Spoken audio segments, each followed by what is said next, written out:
Yop les fans de biathlon, c'est Vico, j'espère que vous allez tous très bien. Aujourd'hui on se retrouve en ce lundi pour parler des 4 enseignements du dernier week-end de compétition en Suède. Ça y est, cette première étape de Coupe du Monde du côté de Storsund touche à sa fin, une sorte de petit championnat du monde, répétition grandeur nature bien sûr, des mondiaux du côté de Nové Mesto en février prochain, un week-end absolument fabuleux côté tricolore, puisque oui, Lou Jean Monod nous a offert ses 2 premières victoires en carrière.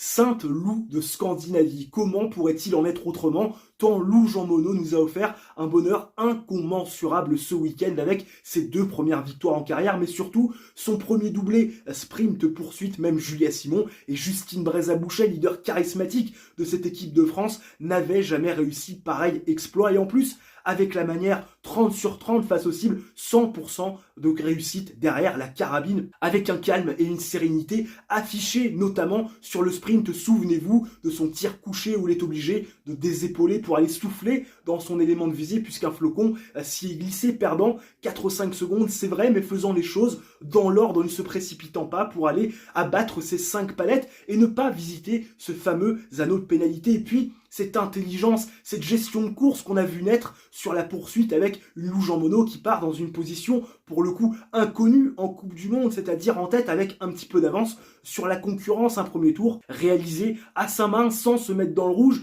un premier passage sur le pas de tir avec un 100% de réussite, et puis derrière les autres athlètes qui l'ont en ligne de mire, une Lou Jean Monod qui n'insiste pas, qui va se glisser dans les skis au chaud dans le groupe sur le deuxième, sur le troisième tour, et puis derrière quand ça accélère dans le quatrième tour, on ne se met pas dans le rouge, on laisse les athlètes partir, on les garde en visuel, se concentrant sur son rythme pour ne pas se faire sauter le caisson et arriver sur le dernier tir en respectant les fondamentaux et en ayant forcément à l'esprit cette idée d'aller chercher le 5 sur 5 et bien sûr ce 20 sur 20, et puis derrière cette sortie du pas de tir, du quatrième et dernier tir, ce lancement dans le 5e tour où elle a 7 secondes d'avance sur Preuss, où elle va temporiser dans les portions où elle est un petit peu moins forte que l'Allemande, notamment dans les phases montantes. Elle va se faire à un moment donné un petit peu lâcher par l'Allemande qui a une glisse phénoménale, on aura le temps d'en reparler. Une Lou Jean Monod qui derrière va faire l'effort sur les portions où elle est plus à l'aise que l'Allemande, notamment les phases de faux plats montants qui, je le rappelle, sont sur la dernière portion de la piste d'Östersund, et puis derrière cette relance dans la dernière descente pour aller déboîter Francesca Preuss, actuelle leader du classement général,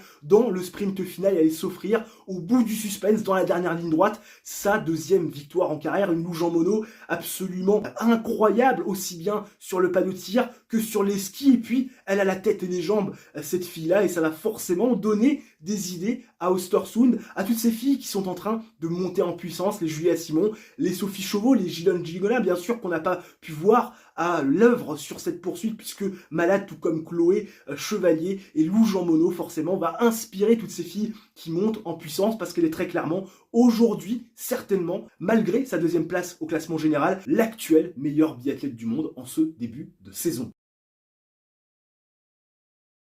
Si chez les filles, on rit, on sourit, on danse, chez les hommes, vous l'aurez compris, c'est un petit peu moins le cas, puisque c'est un petit peu, voire beaucoup, plus compliqué que pour nos filles. Si on a des leaders charismatiques en la personne de Quentin Fillon-Maillet et Emilien Jacquelin, qui à eux deux ont des titres mondiaux, des titres olympiques, des petits globes, carrément même un gros globe pour l'un d'entre eux, eh bien sur la piste, il n'y a pas vraiment de leader. 3 top 10 recensés pour les Français sur les courses individuelles, mais réalisés par 3 athlètes différents. Emilien Claude, bien sûr, sur l'individuel, auteur d'un 20 sur 20, qui va arracher une 10e place. Fabien Claude, son frère, qui va aller chercher lors du sprint une 7e place avec un 9 sur 10. Et puis Quentin Fillon-Maillet, qui dans la dernière ligne droite de la poursuite va aller arracher un top 10, une 9e place avec un 19 sur 20 au tir. Un Quentin Fillon-Maillet retrouvé derrière la carabine, ça fait plaisir. Mais ce qui est sûr, c'est qu'au-delà de ce manque de leadership, on a encore énormément de difficultés sur le pas de tir. Je vous rappelais la stat qui tue sur l'individuel, 83% de réussite sur le pas de tir pour les hommes lors de la première course de la saison, le fameux 20 km, qui avait d'ailleurs été une stat embellie grâce au 20 sur 20 d'Emilien Claude. Et là, on est à 84% de réussite sur les 2 courses, sur le sprint et sur la poursuite, certes très plombé par les résultats au tir d'un Emilia Jacquelin un petit peu en 2 temps dans cet exercice avec un 7 sur 10 sur le sprint et un 15 sur 20 sur la poursuite, mais enfin quand même, de manière générale, c'est la preuve que les Français n'ont pas trouvé la solution sur le pas de tir, en espérant que ça se limite à Östersund et que du côté d'Orfilsen, on aura beaucoup plus de facilité. Mais ce qui est sûr, c'est que j'attendais une réaction, j'attendais qu'on corrige le tir, sans mauvais jeu de mots, et c'est vrai que j'ai été assez déçu. Alors bien évidemment, il y a des motifs de satisfaction parce qu'on voit des Français qui sont capables d'être dans des temps de ski plutôt raisonnables, malgré le fait qu'ils aient eu une préparation en altitude et donc le fait qu'ils soient peut-être pas à 100% physiquement en cette première étape de Coupe du Monde. On a vu également des réactions de champions, celle de Quentin Fillon-Maillet qui a vécu, on va pas se le cacher, une individuelle et un sprint très délicat et qui a réussi à se ressaisir sur la poursuite. Mais ce qui est sûr, c'est qu'il faut stopper l'hémorragie de ces mauvais résultats. Il faut impérativement qu'on arrive à avoir un leader qui se dégage. Peut-être que Quentin semble être aujourd'hui l'homme de la situation pour justement arriver à aller chercher, pourquoi pas, un podium à Orfilsen et qu'on arrive enfin à lancer notre saison, parce que en collectif, on réussit à faire des choses intéressantes. C'était d'ailleurs notre force la saison dernière et on a confirmé cette force avec bien sûr ce relais qui est allé chercher une deuxième place derrière l'intouchable Norvège, mais on doit capitaliser sur ces courses finalement collectives pour aller chercher des résultats en individuel, et ce sera bien sûr tout le jeu et l'enjeu bien sûr de ce qui va se passer du côté d'Orfilsen, où je serai d'ailleurs présent en tribune. Vous aurez forcément, vous vous en doutez, comme lors du Grand Bornand, des vlogs qui vont sortir régulièrement tout au long du week-end. Les Allemands et la glisse, là aussi, ça a fait parler. Et oui, les Allemands ont trouvé quelque chose sur cette piste d'Östersund, sur cette neige scandinave. On s'était déjà fait la réflexion lors des courses individuelles avec des Vanessa Voigt, des Francesca Preuss, qui, l'an dernier, même avec des 20 sur 20, n'auraient pas réussi à faire un doublé sur un podium. Non, non, ça rappelle aussi du doublé. Justus Strelo, Roman Reis, ces deux garçons qui n'aurait jamais réussi, malgré des tirs parfaits, normalement l'an dernier, à aller chercher ce genre de résultat. Bref, les Allemands ont glissé, c'est une certitude à voir, si bien sûr ils arriveront à conserver leur avantage sur la glisse lorsqu'on va arriver sur des neiges dites européennes, bien sûr du côté d'Orfilsen, qui sont des neiges complètement différentes de celles que l'on retrouve en Scandinavie. Mais malgré, bien sûr, cet avantage qui était flagrant, ça sautait aux yeux comme une pine au cul. On se souvient de ces derniers tours stratosphériques de Vanessa Voigt, cette capacité de Philippe Navrat, bien sûr, à aller se battre avec les Norvégiens. Ce que ne peut pas enlever aux Allemands,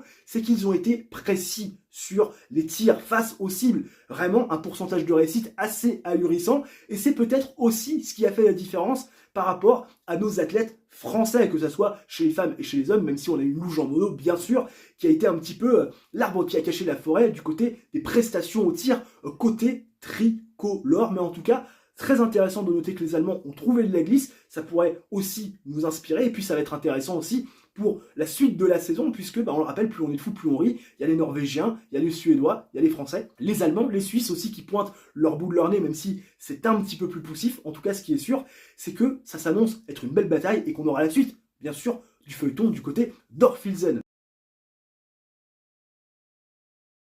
Et puis, Johannes Tignesbø. Comment terminer une vidéo sans parler de l'ogre norvégien quadruple vainqueur du gros globe de cristal qui a tout écrasé la saison dernière, 19 victoires en Coupe du Monde, bien sûr, et qui, en ce début de saison, est beaucoup moins dominateur. Alors j'en avais fait part de cette domination qui cette année allait être bien moindre par rapport à la saison dernière, puisque j'avais parlé justement d'une saison post-olympique qui est toujours compliquée pour certains athlètes. Cette année, la concurrence est beaucoup plus féroce, mais on a surtout un Johannes Tignesbø parle par énigme. J'ai un peu un problème à la cheville. Ah, je suis pas à 100% physiquement. Et puis, le fluor, maintenant. Alors, je sais pas si la chaîne L'équipe en a parlé de ces déclarations de Johannes Tignesbø concernant le fluor, parce que je n'étais pas présent chez moi dimanche. J'ai juste regardé les courses en replay, j'ai pas regardé les avant et les après-courses, mais Johannes Tignesbø a parlé de cette adaptation à finalement une nouvelle glisse et à un fart autre que le fluor, parce que forcément ça impacte les performances et notamment la puissance du haut du corps. Johannes Tignesbø a dit qu'il fallait impérativement qu'il travaille sur son haut du corps pour justement mieux glisser et pallier finalement ce manque de puissance naturelle qu'il n'a pas par rapport à un Veltesachat Christiansen ou un Sébastien Samuelsson. Alors bien évidemment, je veux bien entendre du côté de Johannes Tignesbø que finalement cette interdiction du fluor change la donne, parce qu'effectivement on va plus skier de la même manière avec que sans le fluor. Mais encore une fois, le fluor, ça fait un petit moment qu'on sait qu'il va être interdit pour cette saison 2023-2024, ce qui veut dire que Johannes Tignesbø, dans les faits, n'a pas fait tout ce qu'il devait faire durant la période estivale pour renforcer le haut de son corps. Et encore une fois, Johannes Tignesbø, il oublie peut-être un petit peu 2022 et Pékin, les Jeux Olympiques, où, on rappelle, on a couru sur une lège lente, ce qui signifie que le fart et la glisse n'avaient pas beaucoup d'importance. Il fallait faire la différence sur la puissance. Et à ce moment-là, Johannes Tignesbø avait mis une pilule, même à Quentin Fillon-Maillet, qui avait été le plus fort tout au long de l'hiver. Donc, Johannes Tignesbø, il essaye de parler par énigme, de trouver des circonstances atteignantes